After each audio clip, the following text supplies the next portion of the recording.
Listen, music my flesh and blood. It's been my only love since yay high. I used to play J high and yay high, thinking one day I would go from fan to fucking player. I guess I found a way, huh? My nigga. What's going on, everybody? It's your boy P, Ball with P, back at you again with another one, man. Glad to be back. Haven't had a video in a little while, man. My last video, if you haven't seen that one, go check that out. I discussed the trades that happened for the trade deadline and the NBA before the trade deadline came. It was about a week or so ago. You guys probably heard all the trades that happened, but if you haven't seen that one, man, do me a favor and please go check that one out, man. Sticking to the NBA today, man. AllStar Weekend just passed. It is the midpoint All-Star break in the 2017-2018 NBA season. So today, man, I got a little quick, I'm going to try to make it quick, NBA mid-season review video today, man. I'm going to discuss a quick run-through of All-Star Weekend. We're going to look at the current standings for both the Eastern and Western conferences. I'm going to give out my mid-season awards around the league, and I'm going to discuss some teams at the end from the Western and Eastern conference. Just quick little takes on about 4 teams from each conference at the midway point of the season. So I'm going to go ahead and jump into it today, man. All-Star Weekend in Los Angeles and La La Land just passed over the weekend, man. Friday night, you had the All-Star Celebrity Game, Team Lakers versus Team Clippers. Team Clippers, they took that 75-66. Quavo from the Migos, he took home the Game MVP award, man. Leader of the Migos, Beyonce of the Migos, if you ask me. He led all scorers with 19 points. Justin Bieber was actually on Team Lakers, so it was kind of what Bieber versus Quavo, I guess you could say. I didn't really watch the whole game, but I seen a couple things Quavo did, man. But Quavo, he takes home the MVP award for the Celebrity Game. I really don't care about the Celebrity Game like that. It's not NBA players, just celebrities. I really don't care, but I just want to talk about it real quick. Later that night, you had the Rising Stars game, Team USA versus the World Team. The World Team, they won that game 155-124. The game turned into a dunk contest towards the end, pretty much. A lot of the Rising Stars, they showed what they could do. Dennis Smith Jr., Jaylen Brown, and Bogdan Bogdanovic from the Sacramento Kings. He was named the MVP of the game for the World Team. He had 26 points, 4 rebounds, 6 assists, and he has 7 3-pointers made. So congrats to that, man. I want to fast forward to the Saturday night festivities. You had the skills challenge, 3-point challenge, 3-point contest, I should say, and the dunk contest. So first, I'm gonna talk about the Taco Bell skills challenge. Pretty much big man versus little man showdown. It consisted of guys like Joel Embiid, Lou Williams, Donovan Mitchell, and the skills challenge was won by Spencer Dinwiddie from the Brooklyn Nets. I'm pretty sure nobody had him picked to win this the skills challenge. I had Lou Williams. I picked Lou Williams to win the skills challenge, man. But nonetheless, congrats to Spencer Dinwiddie of the Brooklyn Nets for his win in the Taco Bell skill challenge. And now I'm going to go to the JBL 3-point contest. This consisted of guys like Bradley Beal, Paul George. I'm going to just name everybody. Bradley Beal, Paul George, Wayne Ellington, Kyle Lowry, Devin Booker, Aaron Gordon, Klay Thompson, and Tobias Harris. I picked Klay Thompson to win the damn 3-point contest, man. I had money on Klay Thompson with my boy. He made a quick little bet before the 3-point contest started. He picked the defending champion last year, Aaron Gordon, for the Houston Rockets, man. I feel like Klay Thompson was the best.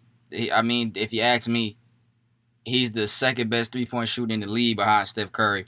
I had him winning that. But Devin Booker of the Phoenix Suns, he took that crown. He had 19 first-round points, and he had a record, NBA record for the championship round, 28 points in that final round. So Devin Booker of the Phoenix Suns, young star on the rise. I think he's like 20 years old, man, which is incredible.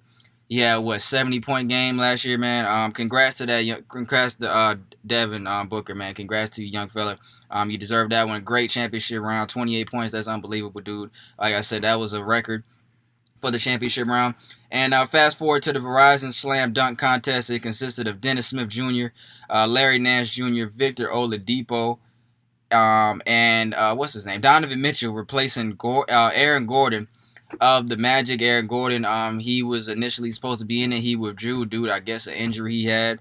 And I had Dennis Smith Jr. winning the dunk contest, man. I picked Dennis Smith to win it. And Donovan Mitchell of the Utah Jazz, the rising rookie. Donovan Mitchell and Dennis Smith Jr. are both rookies, of course. But Donovan Mitchell, he took it. I feel like Dennis Smith Jr. had probably If not, maybe not the best dunk of the night, but I feel like Dennis Smith Jr. had one of the best dunks of the night, and he didn't even make the championship round, sadly, because of the format. I don't like the format how the dunk contest is now. I think they need to go back to the old format, man. Sadly, like I said, Dennis Smith Jr., he didn't make the championship round, even though I think he had probably one of the best dunks of the night. Larry Nance Jr. And Donovan Mitchell were the last two in the championship round. Larry Nance Jr. he redid one of his father's dunks. His father was actually in the dunk contest years back, and I thought that was great. I mean, it was actually pretty crazy when you put. I'm gonna see if I could try to put the video side by side to see if I can find the video side by side of his father's cradle dunk and his cradle dunk. Look pretty much similarly put on his father's jersey for that one. But like I said, nonetheless, Donovan Mitchell comes out on top in the dunk contest. And Dennis Smith Jr., he actually took to Twitter and he tweeted this right here. He said, Dennis Smith Jr. double pump, 39 points. Victor Oladipo, no dunk, 31 points. What that look like? And honestly, he's right. Victor Oladipo, he had a dunk attempt where he didn't even make the dunk, and he got 31 points. Dennis Smith Jr. got a double pump dunk with 39 points. That makes 0 sense. That does not make any sense out of how Victor Oladipo gets 31 points on a dunk that he didn't even get. It wasn't even a dunk. So that don't make sense. But Dennis Smith Jr., he expressed his tweets on that. Like I said, I feel like Dennis Smith Jr. should have been in the championship round. I think it would have been great. Larry Nance Jr. did his thing. Don't get me wrong. He definitely did his thing. But I feel like it should have been Donovan Mitchell and Dennis Smith Jr. in the championship round. Who knows how that would have went. But congrats to Donovan Mitchell, man. Great year you having too, Donovan Mitchell. Great year you having, man. Now I'm going to fast forward to the 2018 NBA AllStar Game in Los Angeles. Team LeBron versus Team Steph. Team LeBron comes out on top, which I'm sure everybody knows. His team won 148 to 145. The game came down to the last possession. Defense was played in this game. Crazy. Defense was actually played in this game. There was a bunch of fouls. Not used to seeing fouls in the NBA All-Star Game. There was 81 less points scored total this year than there was last year. So there was 81 more points put on the board last year than this year. Strictly because of the defense that was being played. I thought it was a great game personally. LeBron James was named the All-Star MVP for the third time in his career. He had 29 points, 10 rebounds, and 8 assists. And the players look like they had fun, bro. Honestly, if you ask me, they look like they had a hell of a lot of fun. 100K went out to the winning team, which is Team LeBron, of course. 25K went out to the losing team. I'm pretty sure that's 100K to each player and 25K to each player. And there was some rumblings, discussions coming out that next year they want to televise the player drafts because, of course, this was the year of the new format of the drafts of the top 2 vote getters, LeBron and Steph Curry.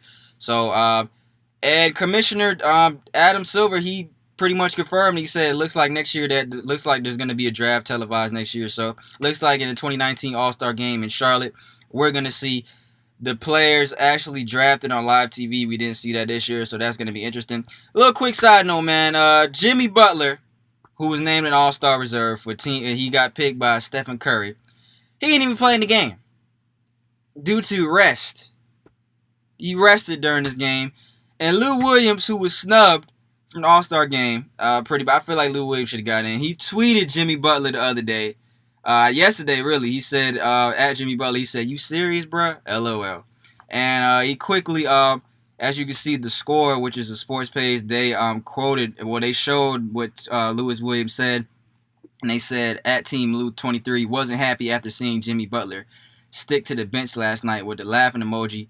And Lou Williams, he quoted that and he said, "Nah, I'm just trolling. I could care less, actually," which I feel like is a lie. Lou, you care. You do care that Jimmy Butler sat down because I know you would have.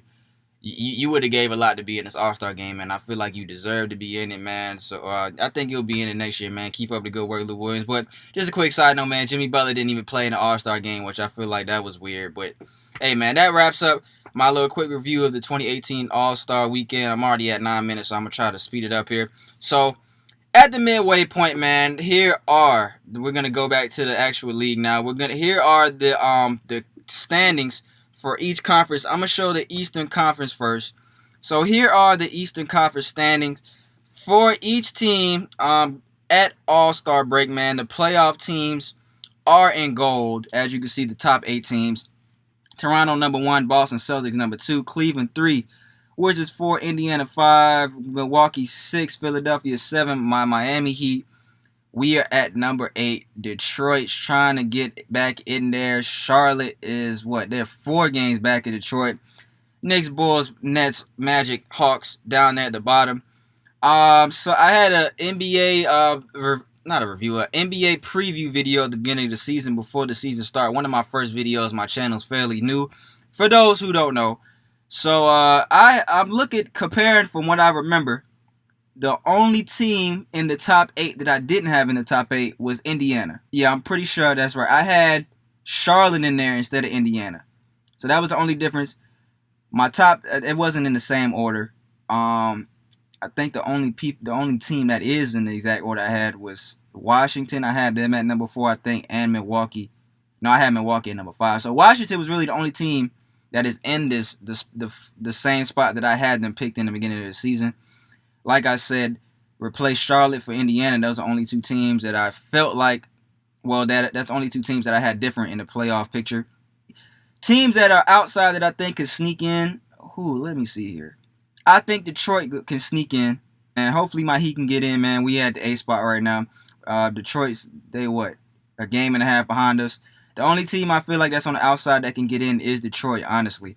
But we'll see what happens, man. So on to the Western Conference. Here are the Western Conference standing at the All-Star break.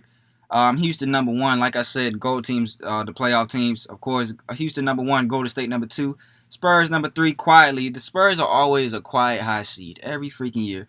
Minnesota, OKC, Denver, Portland, New Orleans. The teams on the outside looking in: the Clippers, the Jazz, the Lakers, Grizzlies, Kings, Mavericks, Suns. Teams that I think that can sneak in that are on the outside.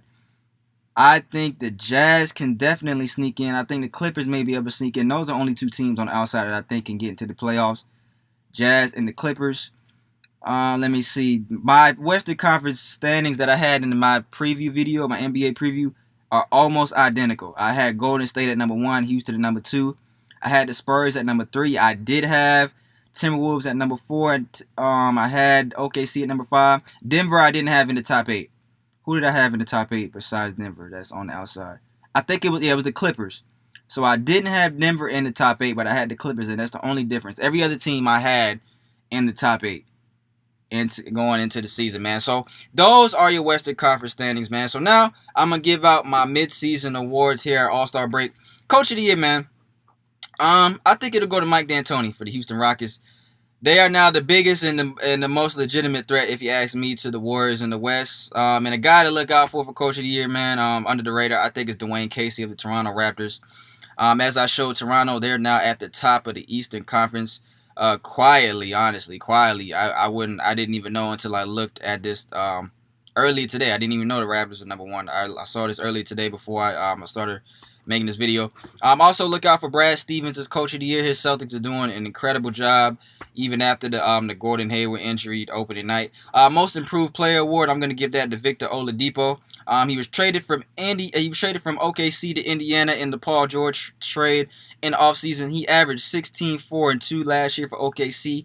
He is averaging 24, 5, and 4 this year, and he's shooting a career high 48%. And his Pacers, as I showed in the Eastern Conference standing, they are now 5th in the Eastern Conference. So my Most Improved Player Award, that's going out to Victor Oladipo, doing a hell of a job this year. Defensive Player of the Year, I'm giving that to Draymond Green of Golden State. He's averaging 1.5 blocks and over 1 steal per game. I picked Kawhi Leonard in my preview video in the beginning of the season to win Defensive Player of the Year. He's injured, man. He hasn't, I don't even think he's played over 10 games this year. Sixth Man of the Year Award, I'm giving that to All-Star snub Lewis Williams of the Los Angeles Clippers, who I just spoke about earlier. My fellow South Gwinnett High School alumni, I don't even think that's a question. That definitely has to go to Lewis Williams. He's leading the Clippers in points per game off the bench. He's averaging 23 points and 5 assists. I don't feel like this is a question. Lou Williams is Sixth Man of the Year. Rookie of the Year, I'm giving that to Donovan Mitchell of the Utah Jazz. He has been sensational this year. He's been putting Utah on his back. Countless times he's put Utah on his back this year. I'm picking him because of the impact he's made for the Utah Jazz. They're 1.5 games back of a playoff spot. He's averaging 20 points a game. And I think in rookie year it's between him, Jason Tatum of the Celtics, and Ben Simmons of the 76ers. I feel like Donovan Mitchell gets this. Won a dunk contest. Like I said, doing a sensational job, man. Keep doing your thing, Donovan Mitchell. And the MVP award, I'm giving that to James Harden, man. And if he don't get it this year, man, the NBA's on one. His team leads the Western Conference standings. They're number one in the Western Conference. He's the leader in points per game. He's averaging 39 and 5. 30 points, 9 assists, 5 rebounds. He secured the league's first ever 60-point triple-double this season. And I feel like unless LeBron goes on some type of crazy tear in the second half of the season, I feel like James Harden is a lock-up for MVP this year, man. So I'm giving the MVP award to James Harden at the midseason point, man. So now I'm gonna talk about a few teams. Like I said earlier, I'm gonna talk about 4 teams from each conference here at the All-Star break. I'm gonna give a little quick take on some teams. First, I'm gonna start with the Eastern Conference, man. I'm gonna talk about my Miami Heat. Man, my man D-Wade is back, man. That made me incredibly happy. D-Wade, he got traded back to the Miami Heat right before the trade deadline from the Cleveland Cavaliers. My man D-Wade is back where he belonged. I knew this was going to happen. I didn't know he was going to get traded, I should say. I knew he was going to be back with the Heat before he retired. My Heat were currently the 8th seed in the Eastern Conference. We had a stretch at the end of 2017, end of December towards mid-January. We won 7 straight games.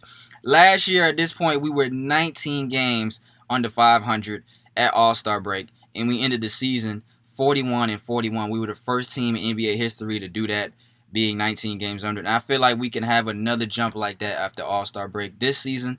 I like our chances to upset a team in the playoffs this year, man. Miami Heat, man, I love y'all. I'm a Heat fan to the day I die, man. I'm watching y'all. I live in Atlanta. I don't really get to see the games like that, but I'm watching y'all. Heat fans, ride with me. I feel like we got a good chance, like I said, to upset a team in the playoffs this year in the Eastern Conference. Next, I'm going to talk about the Boston Celtics. They are second in the Eastern Conference right now, and I feel like they are a legit threat to make the finals and upset Cleveland in the playoffs. And they definitely got the better end of the Kyrie Irving, Isaiah Thomas trade. Isaiah Thomas ain't even with the team that he got traded to. He is with the LA Lakers now, of course. And I can only imagine if Gordon Hayward didn't get hurt, how this team would look. I think they would look 2 times better than they already do. I like Boston's chance. I like their chances to go to the finals, man. Next, I'm going to talk about their counterpart right now in the Eastern Conference, the Cleveland Cavaliers. They are currently 3rd in the Eastern Conference. I think by the end of the year, they'll be back to number 1. They had that crazy trade stuff that happened at the trade deadline. They gave up Derrick Rose, D-Wade, Amon Shumpert. Who else they gave up? Channing Frye. And they got back George Hill, Rodney Hood, Jordan Clarkson, and Larry Nance Jr. They got 2 games under their belt with that new squad. And they beat 2 very good teams on the road in Boston and in OKC. OKC blew them out a couple weeks ago. And I said in my last video, my trade deadline video, they got better and they got younger. And I like the trade. And like I said, I like how Boston's looking. But I feel like Cleveland is still the favorite to come out of the Eastern Conference, man. I definitely feel that way. I feel like they're still going to go to the finals. It's LeBron James, best player in the world. I like how they looked in the 2 games. It's still early. I tweeted out a couple days ago. I said, is it safe to say that Cleveland's back? A lot of people said it's too early. So I like their chances still, man. I'll just say that, man. And now I'm going to shift over to the Western Conference. Well, actually, I'm going to speak about one more team in the Eastern Conference, the Detroit Pistons, currently 9th in the Eastern Conference. I like them to get a playoff spot, like I said earlier. I feel like they're one of the teams in the Eastern Conference on the outside looking in that can get in. They recently got Blake Griffin in that trade with the LA Clippers. And now they have an all-star front court with Blake Griffin and Andre Drummond. I feel like Detroit is on the rise. I like that duo, Andre Drummond and Blake Griffin, man. Detroit, that was a good trade for y'all, man. Detroit, I'll be watching y'all. I'll be looking out for y'all. So now I'm going to shift over to the Western Conference. I'm going to talk about how many teams I got here. I got 4 Western Conference teams I'm going to speak on. First team, the New Orleans Pelicans, man. They had that heartbreaking loss of DeMarcus Cousins, who he is now out for the rest of the regular season, or the rest of the whole season, actually, due to this Achilles injury. Pelicans are currently 8th in the West. I feel like they'll make the playoffs, like I said, but the question is how far can they go? Anthony Davis, he's been in this position before in the playoffs. We had to put the team on his back and carry the load, and now with the loss of his all-star center, it's just going to be even much harder, man. I feel like New Orleans, they gotta in order to be a contender in the West, man, they need more pieces around Anthony Davis. I feel like DeMarcus Cousins, he'll be there next year too. I feel like he'll come back. I don't feel like they'll get rid of him. But y'all need more pieces, man. Anthony Davis, he's not going to be able to do it by himself again, man. So that's the New Orleans Pelicans. I'm going to talk about the Oklahoma City Thunder next. Paul George and Russell Westbrook along with Melo looks great.